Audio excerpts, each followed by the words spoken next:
Hello, j'espère que vous allez bien. Aujourd'hui, petit format un peu spécial. Donc j'ai l'habitude de faire une newsletter mensuelle où on parle créativité, illustration et autres aventures graphiques. Et là, j'avais envie de tester un format un peu différent, en mode cosy. Vous pouvez autant juste l'écouter ou aussi également regarder la vidéo. Aujourd'hui, on va parler sketchbook et c'est pour ça que j'avais aussi envie de l'accompagner de quelques images. Je vous embarque également dans une petite session croquis de renard, comme vous le verrez, parce que en ce moment, c'est un peu mon thème de prédilection. Il y a un mois, on m'a posé une question pour me demander comment je pratiquais régulièrement finalement à dessiner de manière traditionnelle dans un carnet. Je pensais absolument pas que j'aurais autant de choses à dire sur le sujet. On va parler comment commencer un sketchbook et renouer avec ses crayons. À notre époque, à l'ère d'Instagram où on peut voir des carnets de croquis magnifiques qui sont presque des œuvres d'art à part entière, c'est vrai que ça peut être un peu paralysant de prendre ses crayons. Mais je pense que ce qui est important de se rappeler, c'est qu'on montre ce qu'on veut sur les réseaux déjà. Et je pense avant tout qu'un sketchbook, en fait, c'est un endroit pour se faire kiffer. C'est une pause récréative et donc un lieu où l'erreur est permise. Ce qui est important, c'est de pratiquer et non de faire quelque chose d'absolument parfait. J'aime beaucoup justement la liberté en fait qu'apporte le sketchbook. Ayant l'habitude aussi de dessiner énormément en digital, c'est vrai que quand on est sur un papier, alors sauf si on prend une gomme, mais j'essaye même d'enlever la gomme de ma trousse. Et bah au moins on est juste dans le flow. Une fois qu'il y a un coup de crayon qui est posé, et bah il est posé et on avance.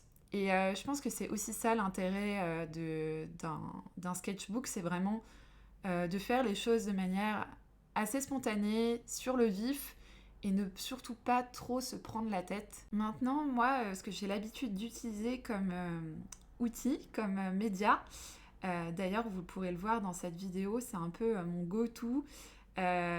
J'utilise principalement en ce moment des feutres Tombow, les Dual Brush Pen. J'adore les utiliser et il y a ce côté hyper pratique par rapport à... Alors j'adore également l'aquarelle, mais finalement, mon cœur balance plus pour les Tombow.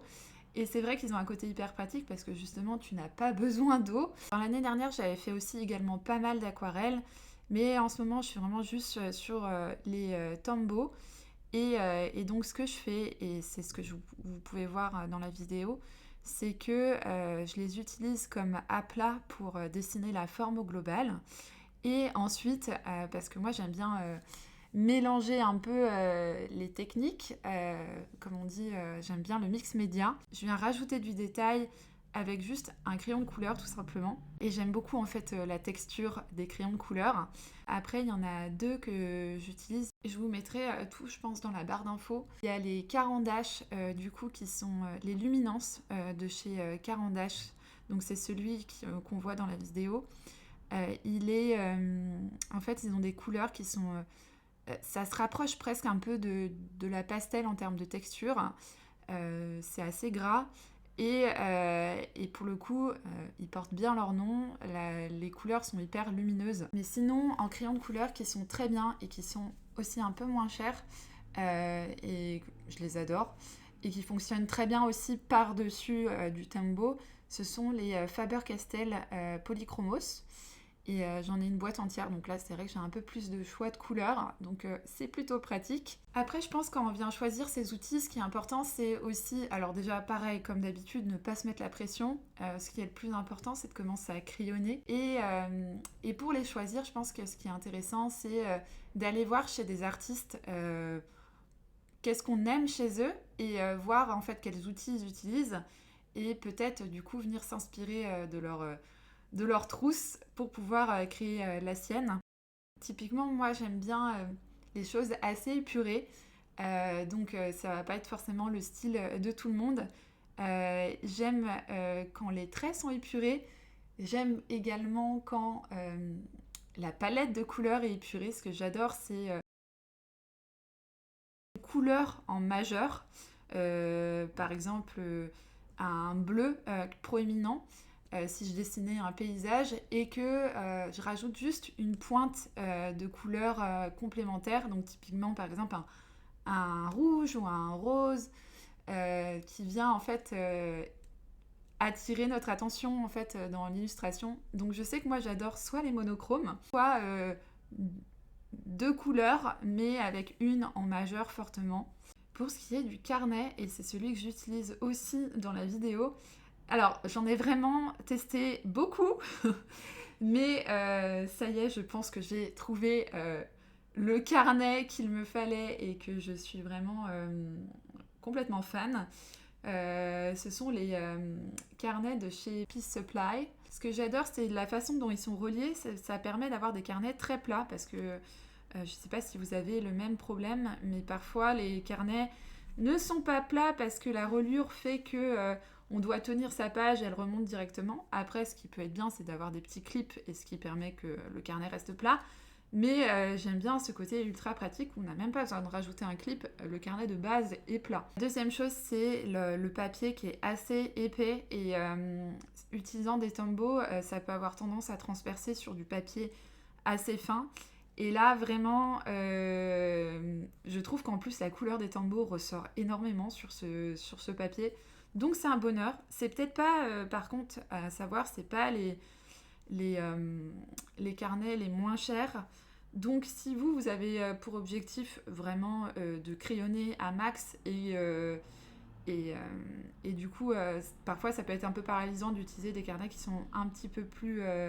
un peu chers et donc on va avoir envie de pas les gâcher entre guillemets. Donc des fois c'est bien aussi, moi j'aime bien aussi également avoir des carnets à côté du papier qui a un peu moins de qualité mais qui me permet vraiment de pas me prendre la tête.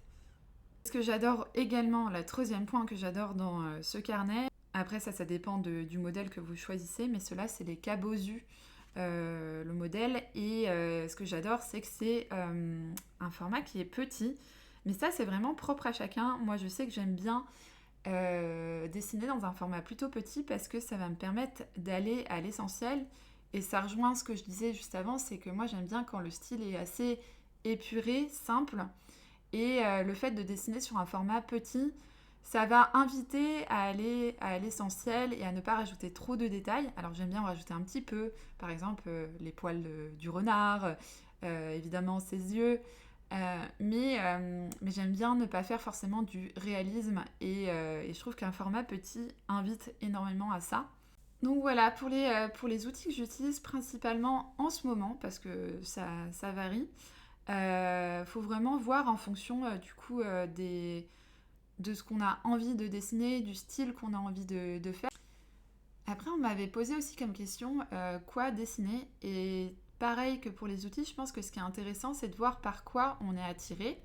Et aussi ne pas overthink la question. Parce que le but, je trouve que quand on commence à dessiner, une idée en appelle une autre. Et finalement, ce qui est le plus important, c'est de commencer à dessiner. Et c'est pas grave si notre première idée est pas waouh. Le but, c'est de pratiquer et de se faire kiffer et de rapidement prendre les crayons. Dans mon cas, typiquement, je sais, il fut un temps, je dessinais énormément des êtres humains parce que j'étais très attirée par tout ce qui était character design. En ce moment, je suis plutôt dans une phase... en ce moment, on va dire que ça commence à faire quelques années maintenant. Je suis plutôt dans une phase où j'aime dessiner tout ce qui va toucher au voyage, à l'aventure, et de manière moins conceptuelle, tout ce qui va toucher à la nature, aux animaux énormément, n'est-ce pas? Donc je pense que ce qui est important, c'est de se poser la question de quelles sont les grandes thématiques et après les sujets qui nous intéressent. Et du coup, moi, je vais avoir tendance à dessiner dans mon sketchbook. Le but, c'est vraiment de reposer un peu mon esprit. Donc, je vais pas être... alors, ça dépend. Des fois, j'ai des projets et des idées très spécifiques. Mais là, dans ce cas-là, je serai plus dans du dessin d'imagination. Et ça demande plus de concentration. Un sketchbook, pour moi, c'est plus un endroit où on met son cerveau en pause et on dessine soit ce qu'on voit, ce qu'on observe, ce qui peut m'arriver du coup quand je suis en vagabondage et par exemple je suis en balade et bah, du coup je dessine ce que je vois, le paysage que je vois, Ou par exemple, si je suis posée à un café, ça peut m'arriver aussi de dessiner ce que je vois également. Et je dessine aussi régulièrement chez moi en fait. Finalement, les 2 moments où je dessine le plus dans mon carnet de croquis, ça va être chez moi, quand je me veux faire une petite pause détente, soit quand je suis en vacances, en vagabondage. Quand je suis chez moi, pour le coup, là, je vais plutôt avoir tendance à dessiner de références, donc moins d'observations, mais de références. Et moi, j'utilise énormément Pinterest, pour le coup. Je vais dessiner la première chose auquel je pense. Et comme je le disais, après, une idée, on appelle une autre. Là, en ce moment, j'avais très envie de dessiner plus des animaux et particulièrement des renards. Donc, en fait, j'ai un board de Pinterest avec plein de photos de renards.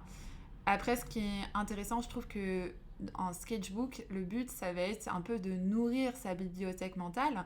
Donc, c'est vraiment top de dessiner de références. Et je pense que c'est un passage un peu obligatoire parce qu'on vient nourrir un peu son esprit. Après, ce qui va être cool, c'est de redessiner, mais plus d'imagination. Ça demande un effort un peu plus important. Mais s'il y a un sujet qu'on a énormément dessiné, finalement, ça va nous revenir. C'est dans ces moments-là que notre style ressort le plus. Donc c'est ça qui est intéressant de faire autant dessiner de références que ensuite d'imagination parce que c'est vraiment un autre exercice. Et voilà, je pense que sur cette question de qu'est-ce que je vais dessiner, il faut pas trop se prendre la tête parce que c'est même, enfin en tout cas c'est ma vision du sketchbook. Le principe même d'un sketchbook, ça va être de pas trop se prendre la tête.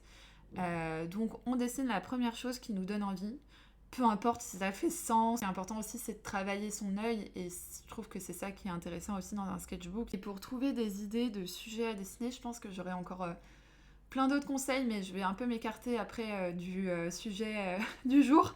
Donc peut-être que j'en parlerai dans une autre vidéo ou un autre article. Et il y a vraiment plein de façons de crayonner. Comme ce que je disais, moi, je passe directement par la couleur avec le Tombow. Parce que ce qui est le plus connu, c'est de commencer à dessiner les contours vraiment en faisant un croquis, par exemple au crayon de couleur ou au crayon gris. Mais il y a plein de façons en fait d'entretenir un sketchbook et c'est ça qui est sympa aussi, c'est de varier un peu les techniques parce qu'on ne va pas du tout appréhender le dessin de la même façon selon la technique, selon les outils qu'on utilise et il y a des outils avec lesquels on va être plus à l'aise. Donc c'est pour ça aussi je pense que c'est important au début quand on est vraiment en phase un peu d'exploration de se faire kiffer à tester différents outils. Ce qui va être important aussi, c'est de se poser en amont, est-ce qu'il y a des choses sur lesquelles on a envie de s'améliorer. En fonction de ça, peut-être qu'on va pouvoir choisir les médias qui nous correspondent et aussi les sujets. Moi, comme je vous disais, à un moment, j'étais très character design, alors je faisais énormément de modèles vivants. Aujourd'hui, j'aime plus dessiner des paysages, donc je vais faire beaucoup d'observations de paysages. J'aime aller dans un truc qui est assez épuré et je sais que j'aime du coup travailler directement la couleur, mais ça m'arrive aussi des fois quand j'ai envie de plus m'intéresser à une forme, à un peu voir un sujet de manière différente, ça m'arrive régulièrement aussi de dessiner à partir d'un crayon gris en mode les contours. On arrive à la fin de cette vidéo, j'espère que ça vous a plu. Si c'est le cas, n'hésitez pas à mettre un petit like ou un commentaire. Et puis il ne me reste plus qu'à vous dire à bientôt.